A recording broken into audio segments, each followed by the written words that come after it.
चलो भाई, let's start with the revision series for paper number 2 of CA foundation exams, which is in relation to business laws.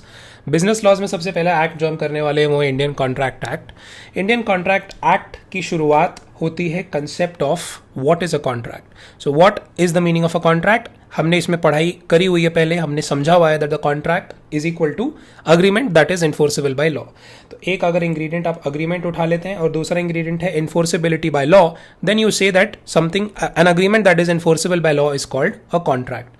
Agreement की definition further section 2E में दी हुई है। And agreement का मतलब होता है एवरी प्रॉमिस और set of promises forming a consideration for each other. मतलब एक तरफ एक पर्सन ने एक सेट ऑफ प्रोमिसेस या प्रॉमिस किया, दूसरी तरफ दूसरे इंसान ने उसके एक्सचेंज में अपनी तरफ से प्रॉमिस किया या प्रोमिसेस किए।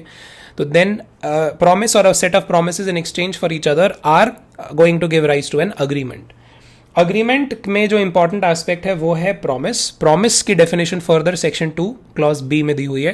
Promise is when a person to whom the proposal is made signifies his assent thereto, the proposal is said to be accepted, so a proposal when accepted becomes a promise. So as you can see, contract के concept से हम जा रहे हैं agreement के concept में, agreement के concept से हम जा रहे हैं प्रॉमिस के कंसेप्ट में। प्रॉमिस का कंसेप्ट आपको फर्दर ले जा रहा है प्रपोजल, और प्रपोजल जब एक्सेप्ट हो जाता है तो एक्सेप्टेंस के कंसेप्ट में। This is the chain that is being formed based on these concepts. Contract की डेफिनेशन ऑलरेडी दी हुई है सेक्शन 2 क्लॉज H में दी हुई है। इन्होंने यहाँ लिखा होना चाहिए था, हाँ ये रहा, section 2 clause H of Indian contract act में दी हुई है। अग्रीमेंट की definition further section 2 clause E में दी हुई है। सेक्शन 2B में प्रॉमिस का मतलब दिया हुआ है। Now what do you mean by promise? अभी तो जो हमने डेफिनेशन 2 लाइन की पढ़ी उसी के बाद इन्होंने पॉइंट्स में डिवाइड करके आपको दिया हुआ है। सो क्विकली अगेन, कॉन्ट्रैक्ट का मतलब क्या है? Something, it's an agreement that is enforceable by law. Agreement का मतलब है प्रॉमिस और set of promises in exchange for a promise और set of promises by another person. And what do you mean by promise? Promise means when a person to whom the proposal is made signifies his assent thereto, then it gives rise to acceptance, and a proposal when accepted becomes a promise. यही चीज आपको यहाँ पूरी की पूरी समझाई हुई है। इसके बाद आते हैं what is the difference between an agreement and a contract। जैसे कि अभी हमने पढ़ा, हर वो अग्रीमेंट जो enforceable by law हो जाता है, जिसको आप कोर्ट में ले जाकर अपने राइट्स बचाने के लिए जिस अग्रीमेंट को आप इस्तेमाल कर सकते हो कोर्ट में ले जाकर, उस अग्रीमेंट को हम बोलते हैं कॉन्ट्रैक्ट। एंड अग्रीमेंट में क्या पढ़ा था? अग्रीमेंट का तो मतलब ही यही था, प्रॉमिस और set of promises in exchange for promise और set of promises.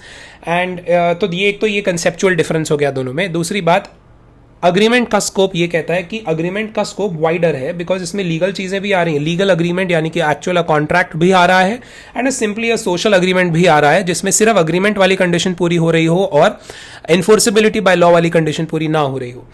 Where as contract का मतलब थोड़ा नैरो सेंस में लिया जाता है। Only those kind of agreements which are enforceable by law are contracts.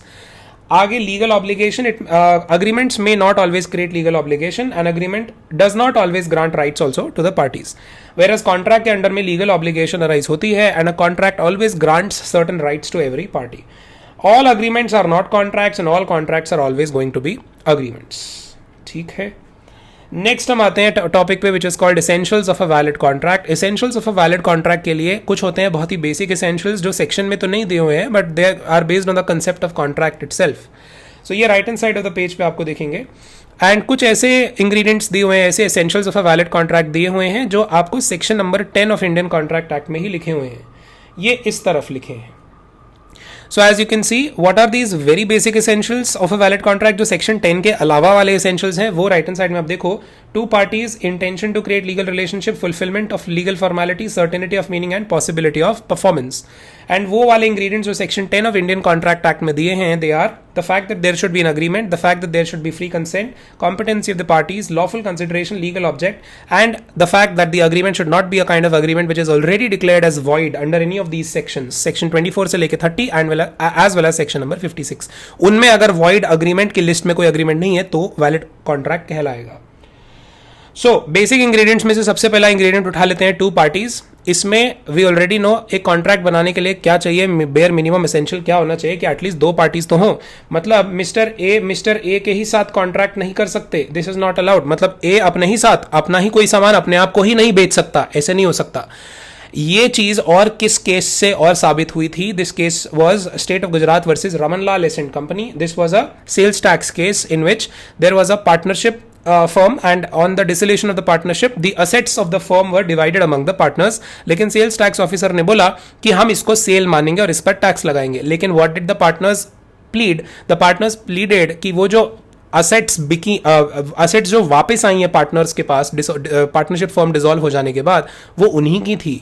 तो खुद ही से खुद को सेल कैसे करेंगे वो पार्टनरशिप की assets? That is why it was held that for the purpose of it to be a contract they should be at least two parties. कोई खुद ही का सामान खुद ही को नहीं बेच सकता. So which case was it? State of Gujarat versus Ramanlal Essent Company. Next basic ingredient is that the parties must intend to create a legal obligation. इसमें केस आता है बाल्फर वर्सेस बाल्फर का. इसका मैंने क्लास में भी बहुत बेसिक एग्जांपल दिया था कि जैसे पेरेंट्स अपने बच्चों को प्रॉमिस करते हैं कि अगर वो मार्क्स एग्जाम में अच्छे लाएगा तो उसको नया आईफोन या नई बाइक एक्सेट्रा इन टाइप के गिफ्ट मिलेंगे या इस टाइप की सामान मिलेगा.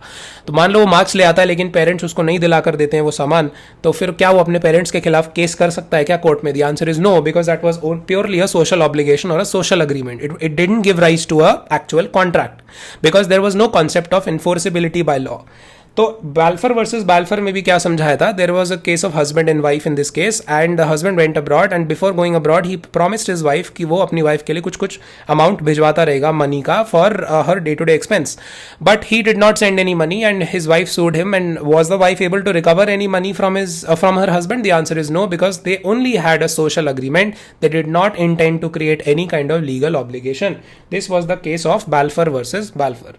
Next, other formalities to be complied in certain cases. ये भी एक बेसिक इंग्रेडिएंट होता है कॉन्ट्रैक्ट को पूरा करने का. यानी कि कुछ ऐसे एक्ट्स होते हैं, कुछ ऐसे लॉज होते हैं जिनमें लिखा है कि कॉन्ट्रैक्ट आप बेसिक जो भी है कॉन्ट्रैक्ट एक्ट के हिसाब से कर लो, लेकिन कुछ और फॉर्मेलिटीज भी किसी किसी केस में आपको कुछ कुछ स्पेशल टाइप के कॉन्ट्रैक्ट्स में और लीगल फॉर्मेलिटीज भी करनी पड़ेंगी. फॉर एग्जांपल जैसे इमूवेबल प्रॉपर्टी यानी कि लैंड एंड बिल्डिंग टाइप की चीज अगर कोई एक इंसान दूसरे को बेचता है, क्या वो सिर्फ इस बेसिस पे हो जाती है कि ए ने बी को बोला आज से मेरा घर तुम्हारा हो गया? क्या ऐसे होता है कॉन्ट्रैक्ट किसी मूवेबल प्रॉपर्टी का? या it is properly done in a written contract, and that written contract is duly stamped and it is also duly registered under the Registration Act. Obviously the case is latter कि कोई भी immovable property के relation में अगर contract करना होता है, it should be number one in writing, it should be duly registered at the registrar office, and the fact that proper stamp duty should be paid on it. ये दो तीन requirements extra होती हैं. ये कहाँ दी हुई है? ये कॉन्ट्रैक्ट एक्ट में नहीं दी हुई, ये किसी और एक्ट में दी हुई है, जैसे कि रजिस्ट्रेशन एक्ट या ट्रांसफर ऑफ प्रॉपर्टी एक्ट. तो वो ये कहना चाह रहे हैं कि कभी कभी कुछ कुछ कॉन्ट्रैक्ट्स के केस में सिर्फ कॉन्ट्रैक्ट एक्ट के ही इंग्रेडिएंट्स पूरे कर लिए ऐसा जरूरी नहीं है. There are further legal formalities that might also need to be complied with. तो वो भी पूरी होनी चाहिए for a contract to be valid contract. इसमें एक कॉन्ट्रैक्ट ऑफ इंश्योरेंस का भी एग्जांपल दिया है कि इंश्योरेंस लॉ के हिसाब से every contract of insurance should be actually a written contract. Oral contracts are not valid if it is a contract of insurance. इस तरीके के कुछ एग्जांपल्स इस पॉइंट में दिए थे. आगे आते हैं नेक्स्ट बेसिक पॉइंट पे, the fact that in a contract for it to be valid it should be having a certain meaning. यानी कि जैसे एग्जांपल आप देखोगे आप एकदम समझ जाओगे. A agrees to sell B 100 tons of oil. There is nothing certain in order to show what kind of oil was intended to be sold. जब पता ही नहीं है किस तरीके का ऑयल बेचना है, ये आपस में डिसाइड ही नहीं किया, then the contract between A and B in this example is not valid. It is not a valid contract. Next, XYZ Limited agreed to lease land to A for indefinite years. The contract is not valid as the period of lease is not mentioned. इसीलिए next आए possibility of performance is another aspect. जैसे इसमें एक example दिया, A agrees with B to discover treasure by magic. अब magic type की कोई चीज दुनिया में होती नहीं है, तो इसलिए the agreement can not be enforced as it is not possible to be performed. Therefore this is also not an example of a valid contract, क्योंकि इसमें पॉसिबिलिटी ऑफ परफॉर्मेंस वाला इंग्रेडिएंट मिसिंग है. ये तो हो गए आपके basic elements of a valid contract. और क्या होते हैं? अब आते हैं सेक्शन 10 के हिसाब वाले एलिमेंट्स या essentials of a valid contract. First point is about offer and acceptance होना चाहिए. यानी कि ऑफर एंड एक्सेप्टेंस का मतलब क्या है? प्रोमिसेस का एक्सचेंज होना चाहिए. प्रोमिसेस के एक्सचेंज का मतलब क्या है? That there should be an agreement. Agreement होना जरूरी है एटलीस्ट दो पार्टीज के बीच में. So this is one ingredient. और क्या है? Further there should be free consent of the parties. 4 से 5 केसेस ऐसे हैं जिसमें फ्री कंसेंट माना जाता है कि नहीं है। यानी कि अगर ए और बी के बीच में कोई कॉन्ट्रैक्ट हो रहा है लेकिन उसमें मान लो ए की जो कंसेंट थी कॉन्ट्रैक्ट में एंटर इनटू करने की वो फ्रीली उसने नहीं दी थी, यानी कि या तो it was affected by coercion और it was affected by undue influence या फिर it was affected by fraud और it was affected by misrepresentation या फिर it was affected by mistake, अगर इन 5 में से कोई भी केस लग गया तो माना जाता है कि फ्री कंसेंट नहीं थी। एंड फ्री कंसेंट कब मानी जाती है? जब इन 5 में से कोई भी केस ना हो रहा हो, coercion, undue influence, fraud, misrepresentation या मिस्टेक में से कुछ भी ना हो रहा हो। अब इन 5 के मीनिंग्स क्या क्या हैं वो अपने अगले चैप्टर में जब हम आगे रिवाइज करेंगे तो वील ट्राई एंड अंडरस्टैंड इनका मतलब क्या है। बट ओवरऑल फ्री कंसेंट के कंसेप्ट का लीगैलिटी के हिसाब से मतलब क्या है? इसको बोलते हैं consensus ad idem. Consensus ad idem का फर्दर क्या मतलब होता है? Agreeing on the same thing in the same sense. When two parties agree upon the same thing in the same sense, they are said to have a free consent with respect to the item being sold. Next time, capacity of the parties to contract is another element. The fact that when two parties or more than two parties are trying to enter into contract with each other, they should have capacity to contract. They should be capable of entering into contract. या competency to contract होनी चाहिए। कब माना जाता है कि capacity to contract है? ये तब माना जाता है जब कोई इंसान मेजर हो। मेजर मतलब 18 साल से बड़ी एज का हो, तो यानी कि 18 साल से कम की एज का जो होता है वो माइनर कहलाता है और माइनर्स जो कॉन्ट्रैक्ट करते हैं वो वॉइड अग्रीमेंट्स कहलाते हैं। नेक्स्ट, ऐसा इंसान होना चाहिए जो साउंड माइंड का हो, यानी कि अनसाउंड माइंड का अगर इंसान कॉन्ट्रैक्ट कर रहा है तो वो वॉइड अग्रीमेंट माना जाएगा।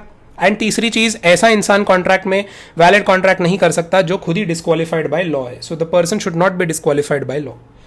ये 3 पॉइंट्स हैं for you to say that the parties have a capacity to contract. Next, consideration वाला पॉइंट आता है। कंसिडरेशन का मतलब है something in exchange. Further it is legally also called quid pro quo. That means if A is trying to enter in to contract with B, then A must bring something on the table, यानी कि A should offer to do something for B and B should also in return offer to do something for A. Usually जब आप दुकान से सामान खरीदने जाते हो, सामान तो ले आते हो और बदले में क्या देते हो? पैसे देते हो। तो वो जो पैसा है that is something in exchange for the goods that you get home and that you get from over the counter. इसी तरीके से the contract can be in other ways also, but there should always be something in exchange. ये something in exchange वाली चीज को हम क्या बोलते हैं? Consideration.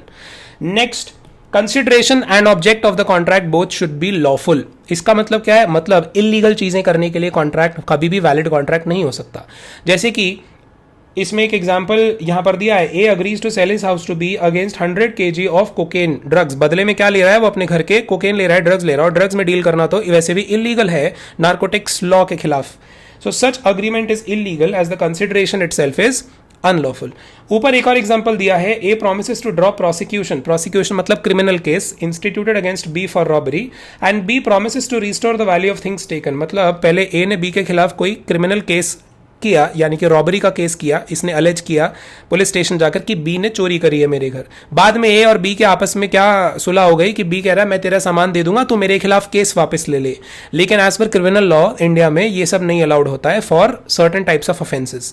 So the agreement here is going to be void, क्योंकि क्रिमिनल लॉ के हिसाब से एक बारी अगर आपने किसी के खिलाफ एफआईआर कर दिया और अगर वो कंपाउंडेबल ऑफेंस अगर नहीं है तो फिर वो आप सेटल नहीं करवा सकते out of court. So therefore in this case the fact that A and B are entering into some kind of settlement outside the scope of law, it is going to make this agreement as void and the object is going to be unlawful. ठीक है, next आ जाते हैं। ऐसा agreement होना चाहिए which is not expressly declared to be void.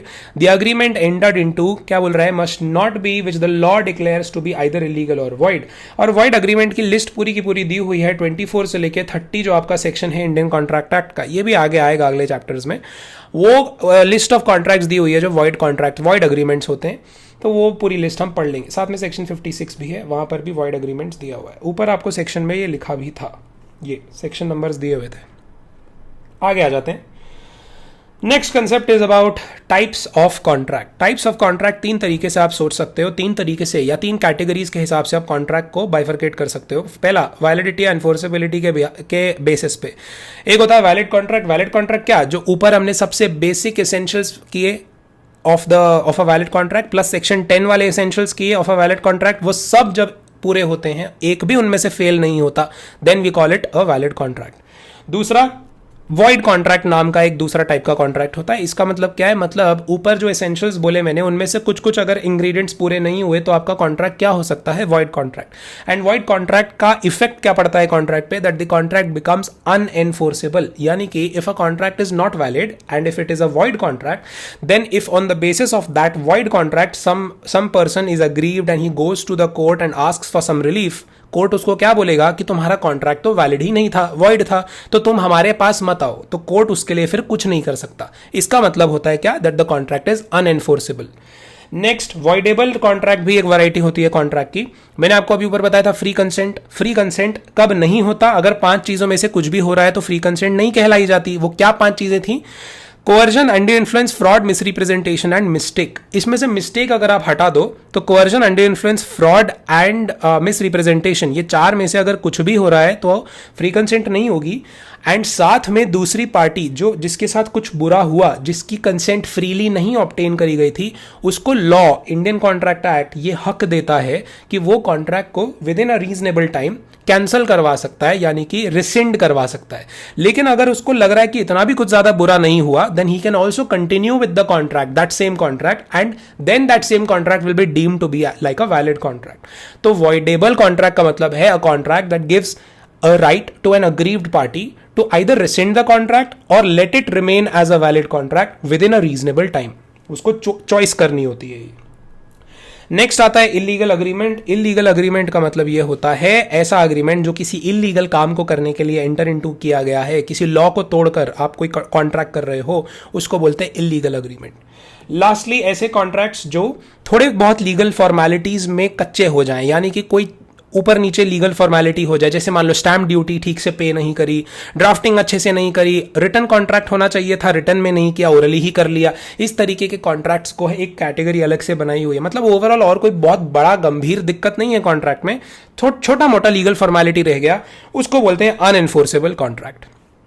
So valid contract, void contract, voidable contract, illegal contract and unenforceable contract. These are the 5 types of contracts based on validity or enforceability. Then the next kind of contract, the way we can bifurcate the types of contracts is based on formation of the contract. Formation of the contract का बहुत ही simple है. A contract may be entered into which can be an express contract and an implied contract. पहले implied contract उठा लेता हूँ. Implied contract का क्या मतलब है? And a contract जो देखा जाता है on the basis of behavior of the parties, on the basis of circumstances of the case. So it is implied on the basis of behavior of the parties and on the basis of circumstances of the case. लेकिन जिसमें शब्दों का या तो orally या return तरीके से इस्तेमाल नहीं किया जाता, उस टाइप के कॉन्ट्रैक्ट को क्या बोलते हैं? Implied contract. इम्प्लाइड कॉन्ट्रैक्ट का एग्जाम्पल क्या बताया था कि जैसे say for example there is one mister A, every day he travels from one spot to another spot within the city and he sits in the bus. उसने बस का पास बनवाया हुआ है, वो एक बस स्टॉप पे चढ़ता है, बस में बैठ जाता है, कंडक्टर वगैरह को सबको पता है हाँ कि ये चढ़ेगा इससे, और जो भी बस स्टॉप आगे आएंगे, जो भी डेजिग्नेटेड स्पॉट है उसका, वहां पर वो उतर जाएगा। तो अगर रोज रोज रोज रोज यही हो रहा है और आपस में कोई बात नहीं हो रही, तो every day he is entering into an implied contract with the bus conductor और द बस कंपनी। दूसरे टाइप का कॉन्ट्रैक्ट, एक तो इम्प्लाइड बता दिया आपको, विच इज अगेन इम्प्लाइड क्या बोला था? Based on behaviour of the parties and circumstances of the case. Express contract क्या बोला था? एक्सप्रेस कॉन्ट्रैक्ट वो कॉन्ट्रैक्ट होता है which is dependent upon words, चाहे ओरली या चाहे रिटर्न तरीके से लिख लिया जाए। तो अगेन एक्सप्रेस कॉन्ट्रैक्ट को मैं किन 2 पार्ट्स में डिवाइड कर सकता हूं फर्दर? ओरल कॉन्ट्रैक्ट एंड दूसरा हो गया रिटन कॉन्ट्रैक्ट। ठीक, तीसरा क्वासी कॉन्ट्रैक्ट अभी छोड़ देते हैं। क्वासी कॉन्ट्रैक्ट जब अभी बाद में आगे और चैप्टर्स का रिवीजन करेंगे तब क्वासी कॉन्ट्रैक्ट समझ लेंगे। ई कॉमर्स कॉन्ट्रैक्ट क्या होता है? E commerce contract is entered into online electronically, यानी कि बिना actual face to face physically मिले, on the basis of just meeting electronically you enter into an e commerce contract. भाई जो अमेजॉन फ्लिपकार्ट से आप सामान वगैरह ऑर्डर करते रहते हो, that is an e commerce contract. Lastly, on the basis of performance, how can we divide the types of contracts? Firstly, अगर ऐसा कॉन्ट्रैक्ट है जिसके अंडर में मिस्टर ए ने कुछ प्रॉमिस किया था, उसने अपना पार्ट निभा लिया, मिस्टर बी ने कुछ प्रॉमिस किया था ऑपोजिट साइड में, उसने भी अपना पार्ट निभा लिया, ऐसे कॉन्ट्रैक्ट को बोलते हैं एग्जीक्यूटेड कॉन्ट्रैक्ट। यानी कि इसमें दोनों पार्टीज की तरफ से कुछ भी फॉर्मेलिटी, कुछ भी प्रॉमिस पेंडिंग नहीं है, अपना अपना part they have performed, this is called an executed contract. अब अगर इसी का दूसरा वर्जन अगर मैं ले लूं, यानी कि कॉन्ट्रैक्ट में मिस्टर ए ने कुछ प्रॉमिस किया था, उसका कोई पार्ट पेंडिंग है, या मिस्टर बी ने जो प्रॉमिस किया था उसका कोई पार्ट पेंडिंग है, अब दोनों का ही आपस में एक दूसरे के रिलेशन में अपना अपना पार्ट ऑफ द प्रॉमिस अगर पेंडिंग है, ऐसे कॉन्ट्रैक्ट को बोलते हैं बायलैटरल टाइप का एग्जीक्यूटरी कॉन्ट्रैक्ट। एंड दोनों में से किसी सिर्फ एक पार्टी का ही कुछ ना कुछ पार्ट पेंडिंग है, then we call it a unilateral type का executory contract. Done. This completes your types of contracts. ये आप डिफरेंसेस आपस में एक बार पढ़ लेना, इसमें ऐसा कोई conceptually there is hardly any difference. वो जो मैंने आपको कंसेप्ट अभी एक्सप्लेन किए हैं सिर्फ उन्हीं के बेसिस पे डिफरेंसेस बनाए हुए हैं। कौन सा contract I told you we will deal with later. बीच में एक कंसेप्ट और डाला हुआ इन्होंने टैसिट कॉन्ट्रैक्ट का। टैसिट कॉन्ट्रैक्ट में कह रहे हैं साइलेंटली जो एंटर इनटू होते हैं वो टैसिट कॉन्ट्रैक्ट कहलाते हैं। मेरे हिसाब से इंप्लाइड कॉन्ट्रैक्ट और टैसिट कॉन्ट्रैक्ट में कोई डिफरेंस तो है नहीं, बस इन्होंने आपके स्टडी मटेरियल में टैसिट कॉन्ट्रैक्ट नाम का एक अलग से एक और नया कॉन्ट्रैक्ट बनाया हुआ है। They are giving an example of an ATM machine. ATM machine में आप जाकर जब कार्ड डालते हो और पैसे निकाल लाते हो, किसी से कोई बातचीत नहीं होती, एक मशीन से इंटरैक्ट करके आप पैसे भी ले आते हो। This they are calling is like a tacit contract which is purely entered into based on silence. ठीक है, एग्जीक्यूटेड हो गया, एग्जीक्यूटरी में यूनिलैटरल हो गया, बायोलैटरल हो गया। एग्जांपल्स आपने सारे देखने हैं। एग्जांपल्स मैं इस रिवीजन सीरीज में नहीं डिस्कस कर सकता, वरना तो फिर रिवीजन सीरीज आपकी चलती रहेगी घंटों। नेक्स्ट कंसेप्ट पे आते हैं। Okay, so the next topic is the concept of proposal या offer, which is given under section 2A of Indian Contract Act 1872. Proposal की definition पढ़ लेते हैं। When one person signifies to another his willingness to do or abstain from doing anything with a view to obtaining the assent of that other person to such act or abstinence, then he is said to make a proposal. यानी कि जब एक इंसान दूसरे person को कोई चीज करने के लिए ऑफर करता है या कुछ ना करने के लिए भी ऑफर कर सकता है, तो या तो कुछ करने के लिए ऑफर दिया जा रहा है by one person to another, या कुछ ना करने के लिए कुछ ऑफर दिया जा रहा है by one person to another, इस इंटेंशन से कि दूसरा इंसान इस ऑफर को के लिए हाँ बोले, उस एक्ट के लिए या उस एब्स्टिनेंस के लिए हाँ बोले। यानी कि दूसरे इंसान का एक्सेप्टेंस लेने के पॉइंट ऑफ व्यू से प्रपोजल जब दिया जाता है तो वो एक वैलिड प्रपोजल कहलाता है इंडियन कॉन्ट्रैक्ट एक्ट के अंडर में। अब एसेंशियल्स क्या है वैलिड प्रपोजल या ऑफर के, ये इसी डेफिनेशन से निकाल के नीचे दिए हुए हैं। The proposal, the person making the proposal और the offer is called the promisor या it is also called the offeror. दूसरा इंसान क्या कहलाता है, प्रोमिसी या फिर एक्सेप्टर। इसके आगे सेकंड पॉइंट क्या है, for a valid offer the party making it must express his willingness to do और not to do something. Example दिया है, A willing to sell his goods at certain price to B. तो मतलब A जब B को बोलेगा will you buy my goods at so and so price, ये एक ऑफर है to do something. And A is willing, दूसरा एग्जांपल दे रहा है not to do something, A is willing to not to dance in a competition if B pays him certain sum of money. तो A B को ऐसा भी बोल सकता था, कोई दूसरा वर्जन क्या है कॉन्ट्रैक्ट का, कि ए बी को बोल सकता था मैं उस कंपटीशन में डांस नहीं करूंगा अगर तुम मुझे इतने इतने पैसे दे दोगे। ये भी एक ऑफर है, लेकिन ये कुछ ना करने का ऑफर है। So both kinds of offer are valid. आगे, the willingness must be expressed with a view to obtaining the assent of the other party to whom the offer is made. इस इंटेंशन से आप offer देते हो कि दूसरी party उस offer को सुन के हाँ बोले। एग्जाम्पल दिया है, whether A tells B that he desires to marry by the end of 2019, it does not constitute an offer of marriage by A to B।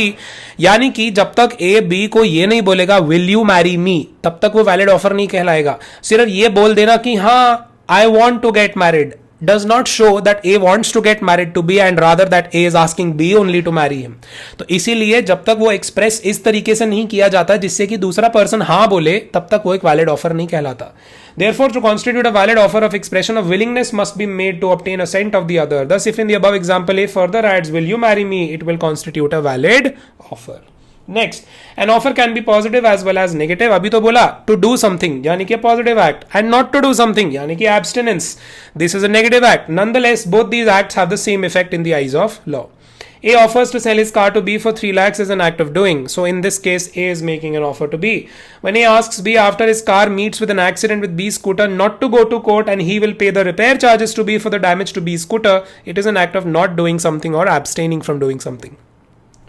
Next आते हैं काइंड्स ऑफ ऑफर में, on the basis of how the offer is made and on the basis of to whom the offer is made. How the offer is made के basis पे offer हो सकता है express या implied. जैसे मैंने आपको कंसेप्ट बताया था इम्प्लाइड कॉन्ट्रैक्ट और एक्सप्रेस कॉन्ट्रैक्ट का, वैसे आप उसमें जस्ट ऑफर का कंसेप्ट उठा लेते हो और एक्सप्रेस ऑफर की उसमें कैटेगरी में फिट करते हो वही लॉजिक, तो वो बन जाता है एक्सप्रेस ऑफर। तो जाहिर सी बात है एक्सप्रेस ऑफर का मतलब क्या है, ऐसा ऑफर जो वर्ड्स के थ्रू एक्सप्रेस करके कोई एक पर्सन दूसरे को ऑफर करता है। वर्ड्स कैसे एक्सप्रेस हो सकते हैं, या तो ओरली या फिर किसी रिटर्न तरीके से। एंड इम्प्लाइड ऑफर का क्या मतलब है? Something gathered from again behaviour of the parties and circumstances of the case. तो इम्प्लाइड ऑफर का मतलब होता है something that is not dependent upon words at all, something that is purely gathered from the behaviour of the parties and circumstances of the case. To whom it is made के basis पे offer को आप कैसे categorise कर सकते हो? एक होता है जनरल ऑफर और एक होता है specific offer. General offer generally public को दिया जाता है कि पब्लिक में से जिसने भी उस ऑफर को सुन लिया, उस ऑफर को देख लिया, पढ़ लिया, समझ लिया, और अगर वो उस कंडीशन से कंप्लाई कर दे तो ऑटोमेटिकली वो उस ऑफर का एक्सेप्टेंस कर सकता है। Specific offer is only offered to certain designated persons. सिर्फ वही लोग जिनको वो ऑफर दिया गया वही लोग एक्सेप्ट कर सकते हैं। कोई भी और जिसको वो ऑफर नहीं दिया गया था can't be an acceptor of that offer. That is called a specific offer. Further, और तो इसमें हमने जनरल ऑफर मैंने आप बता दिया, स्पेशल ऑफर बता दिया। अब क्या बचा? Counter, cross and standing offer. ये भी नीचे आएगा, अभी पढ़ लेते हैं। तो जनरल ऑफर में एक बार ये और एक चीज और आपको बताना चाह रहे हैं, case Carlill versus Carbolic Smoke Ball and company का। सो इस केस में क्या हुआ था? There was a company that used to sell smoke balls. उसने अपने एडवर्टाइजमेंट में खुल्लम खुल्ला ये दावा किया कि जो भी इंसान स्मोक बॉल्स खरीद कर उस कंपनी के स्मोक बॉल्स यूज करेगा एंड उसको इस्तेमाल करेक्ट उस इंस्ट्रक्शंस के हिसाब से इस्तेमाल कर देने के बाद इन्फ्लुएंजा नहीं होगा। सो एक लेडी है मिसेस कार्लाइल, उन्होंने बिल्कुल उसी इंस्ट्रक्शंस के हिसाब से किया, उन्होंने इस्तेमाल किया उनका प्रोडक्ट, लेकिन still she cot influenza. So she asked for her reward. तो क्योंकि कंपनी ने ऑलरेडी कहा था कि अगर आपको फिर भी इन्फ्लुएंजा हुआ तो then we will pay you a certain amount of money. तो she asked for her reward कि देखो मैंने आपका इस्तेमाल किया प्रोडक्ट, अब मुझे पैसे दीजिए। लेकिन कंपनी ने क्या बोला? That no, you have not really accepted any kind of offer and in the first place we did not make any kind of offer at all. However the court held कि the fact कि उन्होंने generally ये बोल दिया था general public को कि अगर इंडियन इंस्ट्रक्शंस के हिसाब से आपने इस्तेमाल किया और फिर भी इन्फ्लुएंजा हुआ तो we will pay a certain amount, this amounts to a general offer. The mere fact that someone has simply complied with those given conditions, it shows that उसने एक्सेप्ट कर लिया है उस ऑफर को और अब वो हकदार है उस रिवॉर्ड का जो उस प्रॉमिसर ने प्रॉमिस किया था, यानी कि इस कंपनी ने जो रिवॉर्ड देने के लिए प्रॉमिस किया था। सो 100 pounds was awarded to her. So this was Carlyle versus Carbolic Smoke Ball Company. This is an example of general offer. आगे आते हैं, एक और क्या होता है दूसरा टाइप, स्पेशल या स्पेसिफिक ऑफर। स्पेशल या स्पेसिफिक ऑफर का अभी मैंने आपको बोला था it can only be accepted by that person जिसको वो ऑफर दिया गया है, can't be accepted by someone else. अगली बात आता इसमें बोल्टन वर्सेस जोन्स है। बोल्टन वर्सेस जोन्स का भी नीचे केस आएगा, वो अभी पढ़ लेंगे। Next cross offer. Cross offer का मतलब होता है वेरी सिंपल एग्जांपल नीचे देखेंगे आप समझ जाएंगे। A makes a proposal to B to sell his car for 2 lakhs and B without knowing about the proposal of A makes an offer to purchase the same car at 2 lakhs from ए।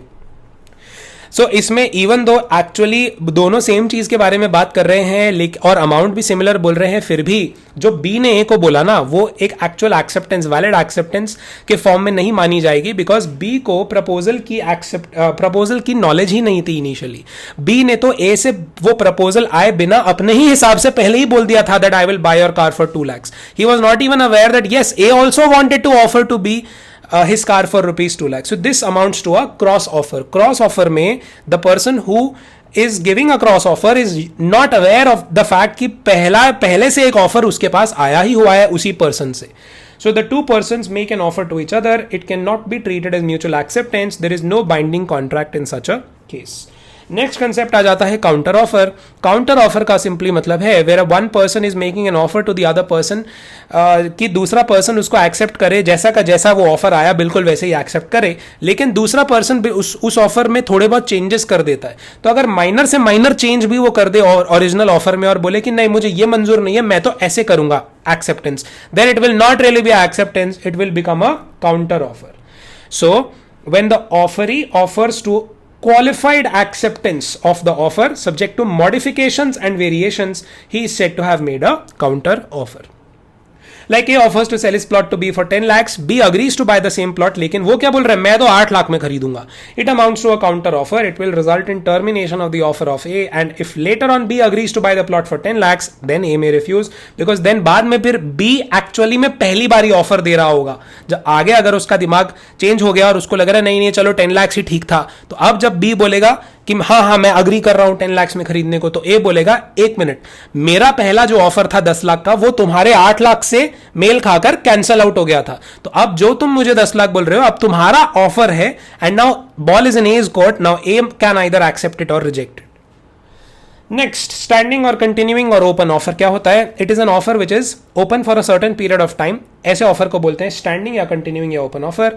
जैसे कि tenders वगैरह में, government tenders या even non government tenders में usually the offer period is open for a certain time period, उसके with in जिसने apply किया वो ही वैलिड ऑफरी या वैलिड एक्सेप्टर कहलाता है।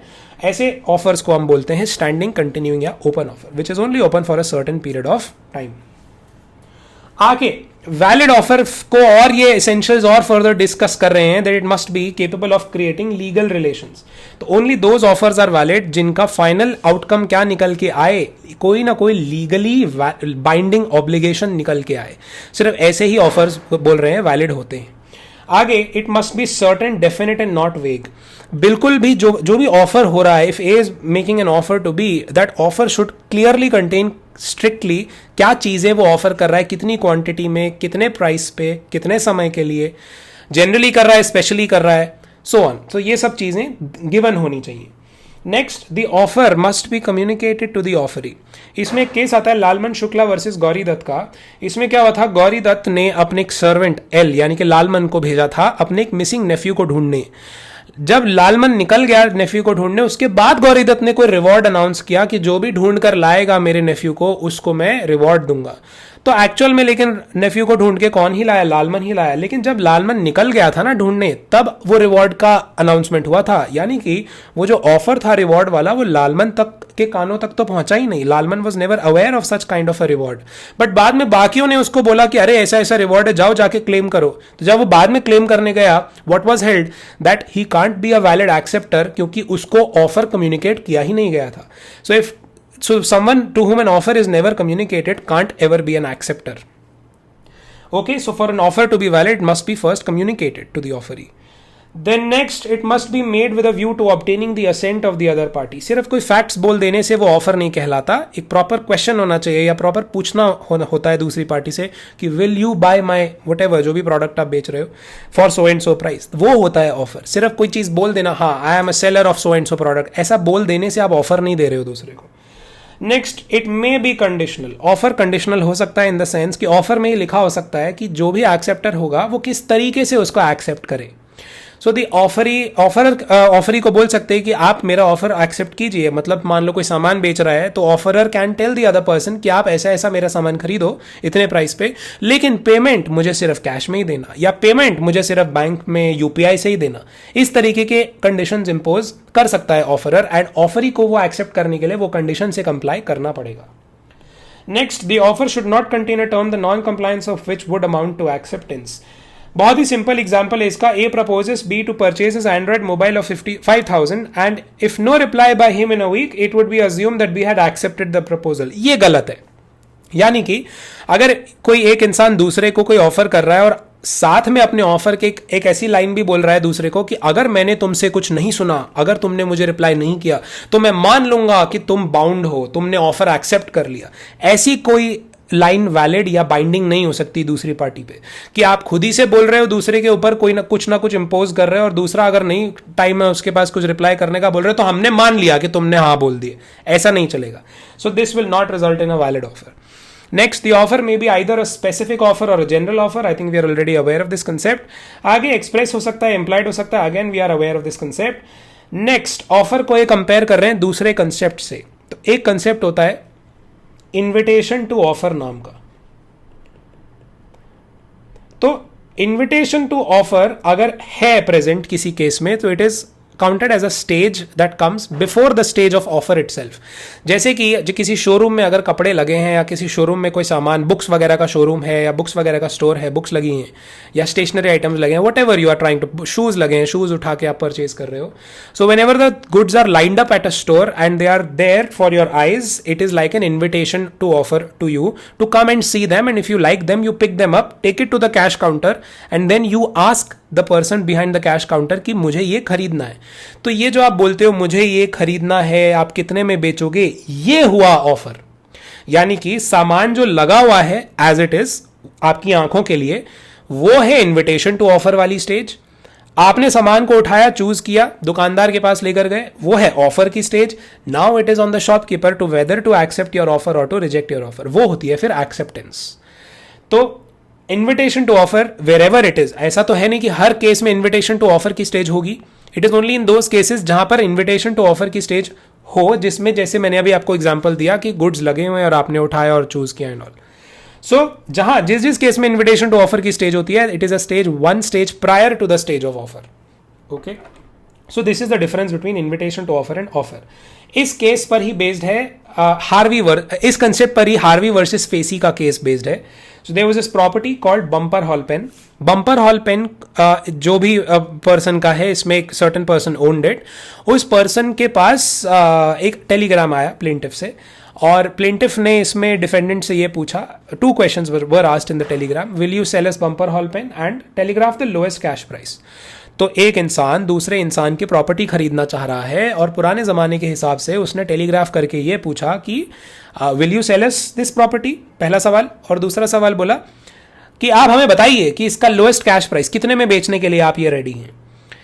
तो सेकंड जो क्वेश्चन था उसका रिप्लाई तो मिल गया दूसरी पार्टी से, लेकिन जो फर्स्ट क्वेश्चन था उसका तो कोई रिप्लाई ही नहीं आया कि वो हाँ बोल रहा है या ना बोल रहा है। सो ये मैंने लिखा भी है, no reply by the defendant to this question. इतने में जो द फैक्ट की लोएस्ट प्राइस आ गया था जो रिप्लाई में बाय द डिफेंडेंट 900 पाउंड्स का, उसके बेसिस पे पहली पार्टी को लगा कि ये तो हाँ बोल रही है दूसरी पार्टी, तो उसने बोला yes we agree to buy Bumper Hall Pen for so and so amount. लेकिन इसमें सोचने वाली बात यह है कि पहले सवाल का तो कोई जवाब ही नहीं आया था। तो आप इसको इसको इन्विटेशन टू ऑफर, उसके रिप्लाई को, ये वाला जो लोएस्ट प्राइस है इसके रिप्लाई को आप ऑफर, और ये वाली लाइन को आप एक्सेप्टेंस नहीं मान सकते। ये सब गलत इंटरप्रिटेशन है।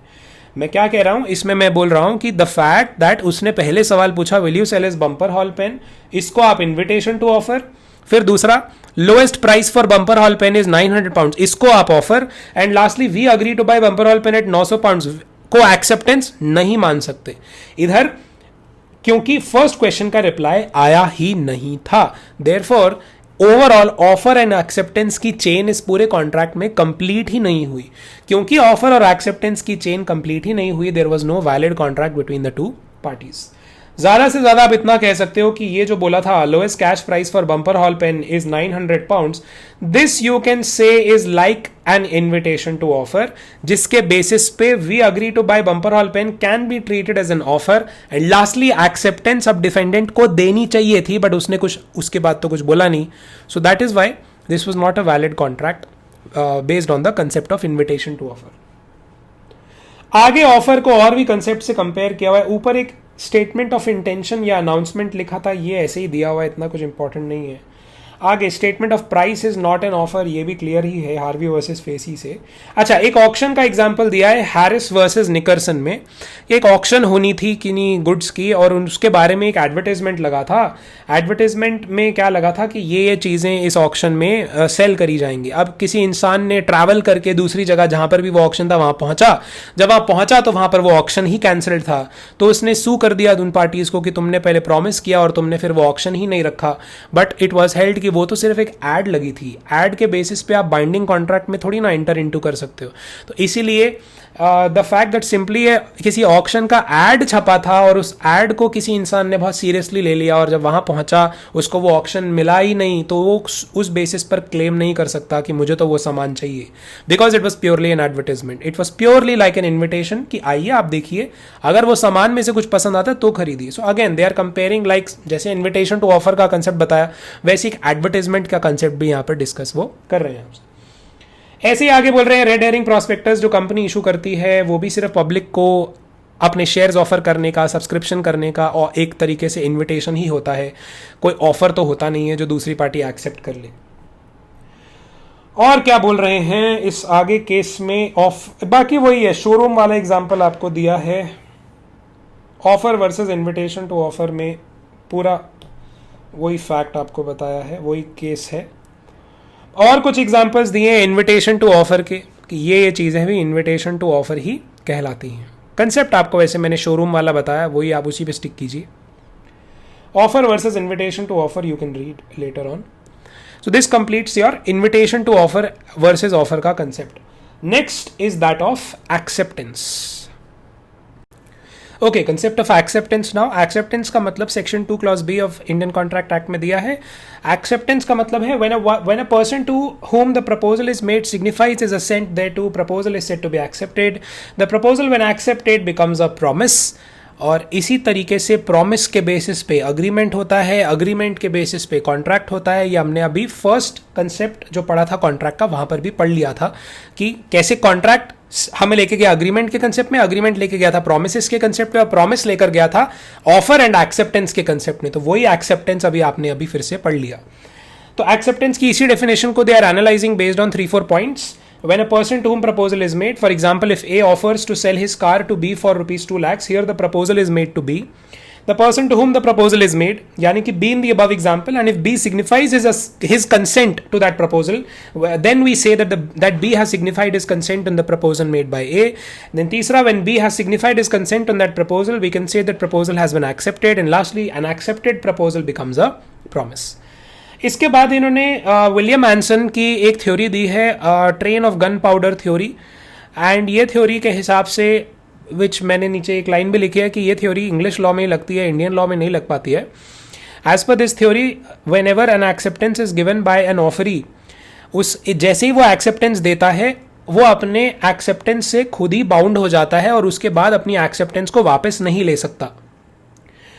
यही थ्योरी का इन्होंने कोरिलेशन निकाला है from train of gun powder. Gun powder जैसे कि जैसे पटाखे जब आप दिवाली में जलाते हो उसका जो मसाला होता है विच इज़ प्योरली केमिकल्स, वो केमिकल्स जो मसाला होता है वो अगर आप लाइन से ऐसे बारूद की तरह लगा दो और एक जगह से मैच स्टिक से लाइट करो तो वो जो लाइन थी पूरी बारूद की वो आगे आगे आगे आगे जलती चली जाती है और वो वापस नहीं ली जा सकती. इसी तरीके से वो विलियम एंसन ने बोला था इसमें कि जो एक्सेप्टेंस एक बार ही हो जाता है वो वापस नहीं लिया जा सकता. बट ये वाला कंसेप्ट सिर्फ और सिर्फ कहाँ लगता है, प्योरली ये कंसेप्ट इंग्लिश लॉ में लगता है, क्योंकि इंडियन लॉ में जब आप अभी नीचे communication of offer and communication of acceptance का कंसेप्ट पढ़ोगे उसके बेसिस पे आप समझ जाओगे कि एक्सेप्टेंस हो जाने के बाद भी एक सर्टेन पॉइंट ऑफ टाइम तक उसी एक्सेप्टेंस को रिवोक करने का भी थोड़ा समय रहता है. तो इंडियन लॉ के हिसाब से even an acceptance once given can be revoked provided it is revoked within the given time span based on the below mentioned provisions. तो ये विलियम एंसन थ्योरी भी ऊपर दी हुई है. Next is legal rules regarding valid acceptance. Valid acceptance अगर करवानी है तो उसके लिए पहला one of the requirements is that acceptance can be given only by the person to whom the offer was made. सिर्फ वही पर्सन एक्सेप्टेंस कर सकता है जिसको ऑफर दिया गया था. ऑफ कोर्स जनरल ऑफर्स में तो ये नहीं लगेगा क्योंकि जनरल ऑफर तो दिया ही सबको होता है, तो कोई भी जो भी उन कंडीशंस को कंप्लाई कर ले, जैसे कार्लाइल वर्सेस कार्बोलिक स्मोकबॉल वाला केस भी देखा था, उसमें जिस लेडी ने वो कंडीशंस पूरी कर ली, मान लिया गया, उन्होंने एक्सेप्ट कर लिया उस ऑफर को. बट स्पेशल ऑफर के केस में स्पेसिफिकली सिर्फ वही लोग ऑफर एक्सेप्ट कर सकते हैं जिनको ऑफर दिया गया था. ये और साबित होता है एक और केस से, which is a case of Bolton versus Jones. Bolton versus Jones के केस में originally there was a business of a guy named Brocklehurst. Brocklehurst को शॉर्ट में मैंने यहाँ ब्रॉक लिख दिया है. ब्रॉक ने अपना बिजनेस बोल्टन नाम के एक पर्सन को बेच दिया. पूरा का पूरा चलता फिरता अपना बिजनेस किसको बेच दिया? बोल्टन को. लेकिन बोल्टन को बिजनेस बेचने से पहले ब्रॉक और जोन्स का आपस में एक अरेंजमेंट था जिसमें जोन्स को गुड्स सप्लाई करने वाला था ब्रॉक अपनी कोई पुरानी डेट को सेटिस्फाई करवाने के लिए. लेकिन ये गुड्स सप्लाई किसने कर दिए? बोल्टन ने कर दिए गुड्स जोन्स को.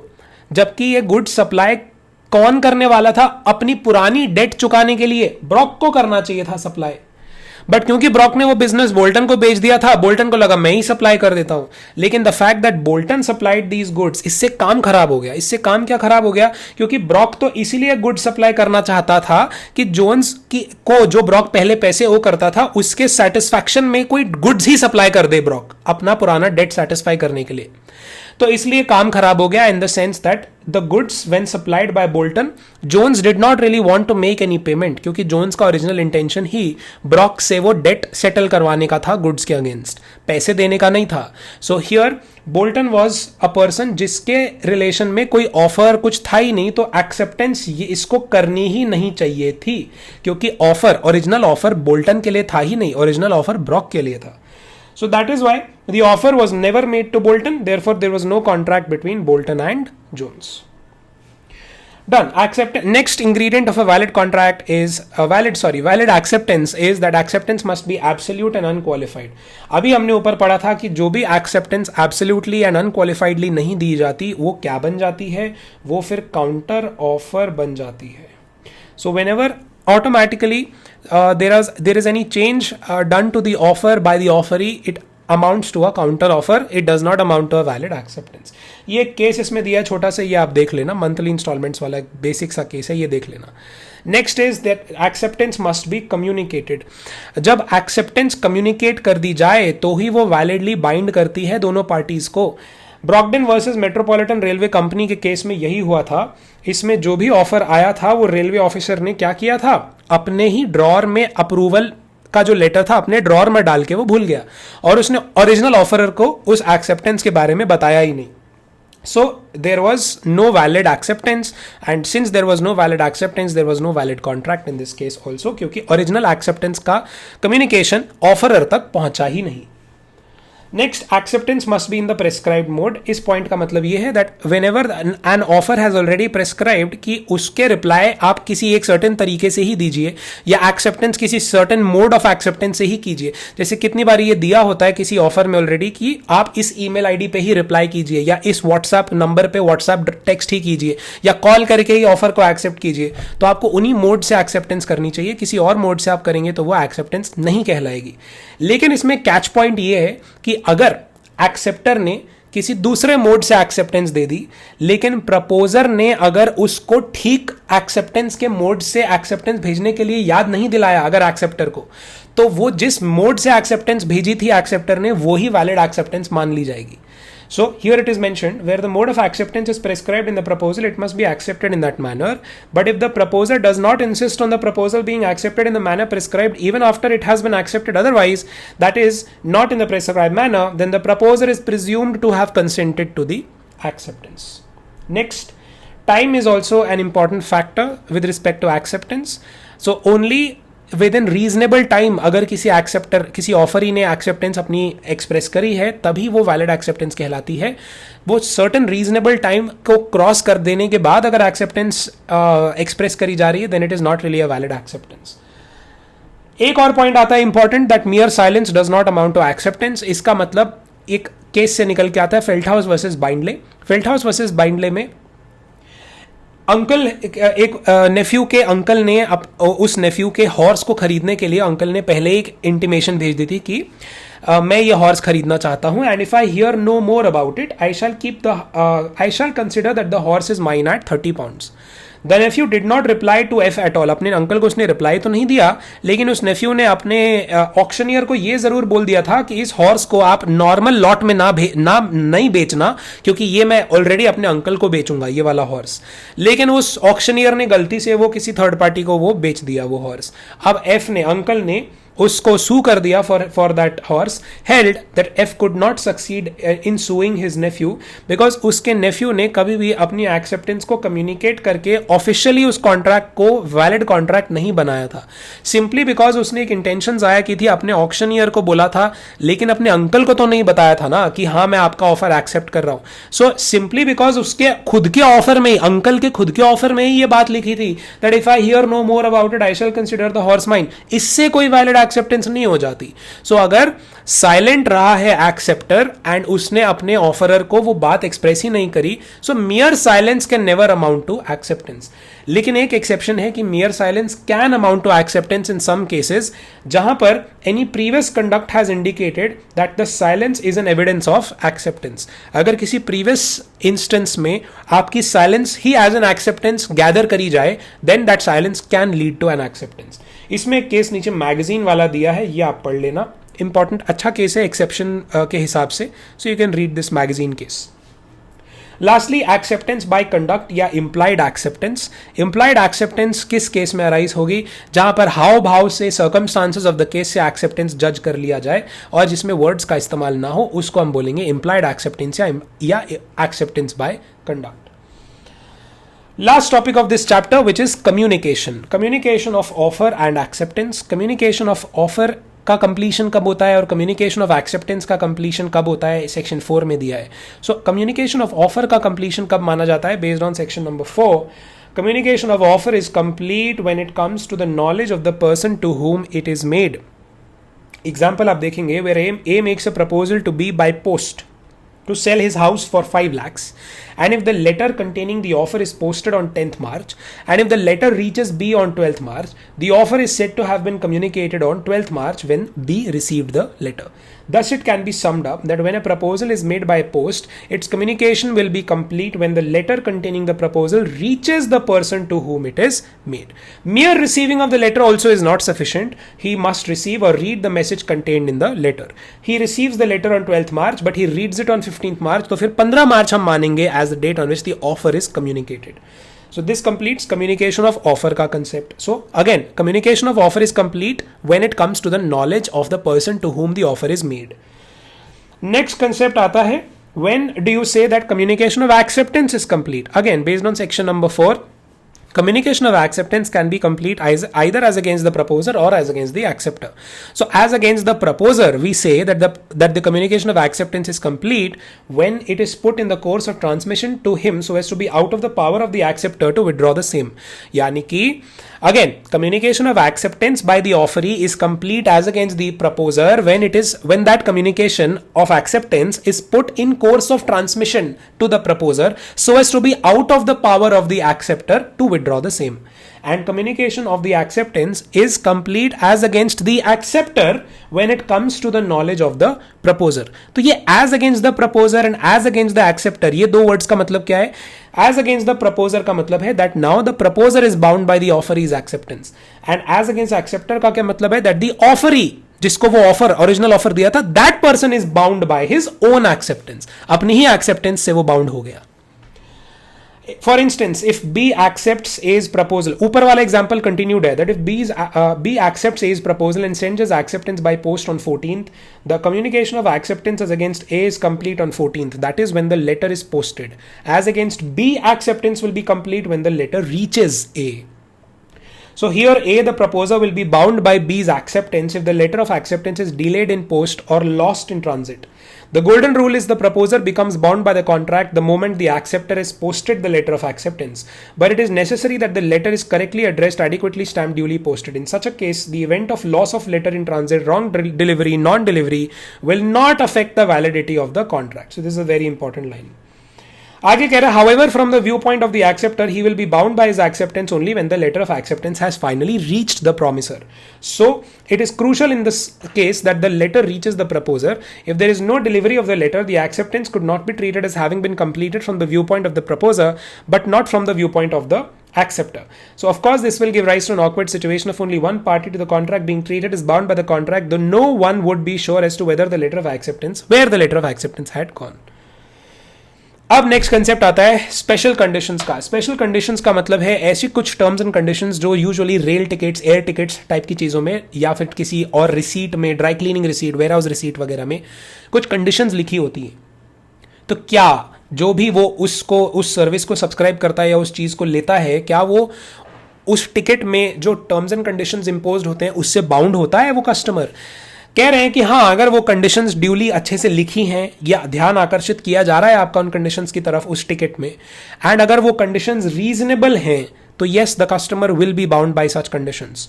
तो Mukul Datta versus Indian Airlines के केस में भी यही हेल्ड हुआ था कि एयर ट्रैवल वाली जो टिकट्स होती हैं, एयरलाइंस के टिकट में जो भी टर्म्स एंड कंडीशंस बैगेज वगैरह से रिलेटेड, इंश्योरेंस वगैरह से रिलेटेड होती है, लॉस ऑफ गुड्स से रिलेटेड होती है, वो सब अगर रीजनेबल कंडीशंस हैं तो the customer will be bound by such conditions. इसको वो टैसिट एक्सेप्टेंस में भी डाल रहे हैं. बोले टैसिटली आप एक्सेप्ट भी कर लेते हो इसको, आप ज़्यादा विदाउट एनी प्रोटेस्ट, कुछ उसको आप बोलते ही नहीं हो किसी एयरलाइन की कंपनी को, तो एक्सेप्ट भी कर लेते हो आप. ऐसा ही एक और केस है लिली वाइट वर्सेस मनु स्वामी. लिली वाइट वर्सेस मनु स्वामी ड्राई क्लीनिंग रिसीट से रिलेटेड है, जिसमें एक पर्सन ने ड्राई क्लीन कराने के लिए अपने कपड़े दिए, ड्राई क्लीनर ने वो कपड़े खो दिए, लेकिन ड्राई क्लीनर की रिसीट में ऑलरेडी ये लिखा था कि जब भी ऐसा कुछ होगा, कोई कपड़े किसी के खो जाएंगे, उस कपड़े की जो वैल्यू है उसका सिर्फ 15% ही वो ड्राई क्लीनर वापस करेगा. ये एक अनरीजनेबल कंडीशन मानी गई, क्योंकि अगर ड्राई क्लीनर खुद ही वो कपड़े उसकी नेग्लिजेंस से खो रहे हैं तो वो सिर्फ 15% ऑफ द वैल्यू क्यों वापस दे रहा है, फुल वैल्यू वापस करे अपने कस्टमर को. तो ये कंडीशन ही अनरीजनेबल है. इसीलिए ये ऊपर वाला केस, मुकुल दत्ता वाला केस, इस केस में नहीं लग पाया यहां पर, क्योंकि वो कंडीशन जो ड्राई क्लीनर के रिसीट में लिखी थी वो ही अनरीजनेबल थी. अगला आता है standard forms of contract. Standard form of contract आपको एग्जांपल मैंने पहले क्लास में भी दिया था, that if you are whenever you are downloading an app from any app store और you are buying any software online, वो आपको बोलता है except the terms and conditions. Except आप कर भी देते हो, जल्दी से क्लिक कर देते हो यस या एक्सेप्ट कर देते हो, उसको बोलते हैं standard form of contract. You don't even go through the contract and yet you agree to the terms and conditions. इसको बोलते हैं स्टैंडर्ड फॉर्म ऑफ कॉन्ट्रैक्ट. इसमें भी एक गुड्स ट्रांसपोर्ट वाले का केस दिया है, Raipur transport company versus Ghanshyam में, जिसमें एक गुड्स ट्रांसपोर्टर ने पहले तो अपने कस्टमर वगैरह को बोला कि हाँ हम गुड्स आपके ट्रांसपोर्ट कर देंगे और कोई भी अगर लॉस वॉस होता है तो कोई बात नहीं, हम भरपाई करेंगे. लेकिन बाद में जब उसने गुड्स तो ले लिए, लेकिन गुड्स ले लेने के बाद उसने कोई नई कंडीशन बना ली कि नहीं मैं तो अपनी लाइबिलिटी एक सर्टेन अमाउंट तक ही लिमिटेड रखूंगा, अगर कुछ गुड्स आपके खो गए तो हम सिर्फ इतने तक ही अपनी लाइबिलिटी वैलिड रखेंगे या उसका इतनी लिमिट लगा देंगे. ये जो बाद में उसने कम्युनिकेशन कर दी स्पेशल कंडीशन की, जो पहले नहीं बताई थी, ये कोई वैलिड कंडीशन नहीं है, ये इससे बाउंड नहीं होंगे parties. This was held in the case of Raipur transport company versus Ghanshyam. Next communication of performance. ये टॉपिक मैंने बोला स्किप कर दो, पूरा रिपीट है, पता नहीं कार्बोलिक स्मोक बॉल वाला केस वगैरह के बेसिस पे क्या समझाना चाह रहे हैं, ऊपर के कंसेप्ट जो दिए हैं वही है.